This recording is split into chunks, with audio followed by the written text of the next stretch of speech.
Passenger എന്ന താൻ അഭിനയിച്ച സിനിമയാണ് മലയാളത്തിൽ ഇന്ന് കാണുന്ന മാറ്റത്തിന് തുടക്കം കുറിച്ചതെന്ന് നടൻ ദിലീപ് പറഞ്ഞു. മായാമോഹിനി എന്ന കഥാപാത്രത്തിനായി ഏറെ മുന്നൊരുക്കങ്ങൾ നടത്തി ക്ലേശിച്ചിട്ടുണ്ടെന്നും ദിലീപ് വിശദീകരിച്ചു. ഇപ്പോൾ മലയാള സിനിമയിൽ അംഗീകാരം നേടിയ പുതിയ ട്രെൻഡിന് തൻ്റെ പാസഞ്ചർ എന്ന സിനിമയാണ് തുടക്കം കുറിച്ചത്. നല്ല സിനിമകൾ കാണാൻ കാഴ്ചക്കാരുണ്ടാകുമെന്നതിൻ്റെ തെളിവും ഇതാണ്. മോഹിനിയെ താൻ ഏറെ സ്നേഹിച്ചു തുടങ്ങിയതായും ആയ അവസരത്തിൽ തന്നെ ഷൂട്ടിംഗ് അവസാനിച്ചപ്പോൾ അല്പം വിഷമം തോന്നിയതായും എന്നാൽ ചാന്തപുട്ടിലെ രാധയുടേതുപോലെ മാനറിസമല്ല ഇതെന്നും ദിലീപ് കൂട്ടിച്ചേർത്തു. തയ്യാറെടുപ്പുകളുണ്ടായിരുന്നു. കാരണം എന്ന് വെച്ചാൽ തടി കുറച്ചു, ഒരു 6-7 കിലോ കുറച്ചു. അതുപോലെ പുലികം ത്രെഡ് ചെയ്തു, കാതുകുത്തി, ഇപ്പോഴും ഓട്ടടഞ്ഞു തന്നെയുള്ളൂ. നഖം നീട്ടി വളർത്തി. കുറെ കാലം ചോറ് ഒന്നും 10-80 ദിവസം അരിയാഹാരമൊന്നും കഴിച്ചില്ല.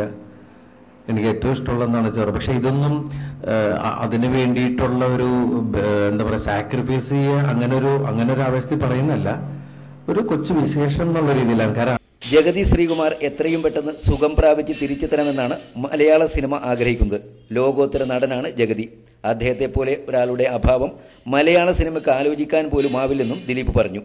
അഭിനയത്തിലെ റേഞ്ചും തൊഴിലിനോടുള്ള ആത്മാർത്ഥതയും ഉപമിക്കാനാവാത്തതാണെന്നും ജഗതിയെപ്പോലെ ആവുകയെന്നത് മലയാള സിനിമയിലെ ഓരോരുത്തരുടെ മുന്നിലെ വെല്ലുവിളിയാണെന്നും ദിലീപ് കൂട്ടിച്ചേർത്തു.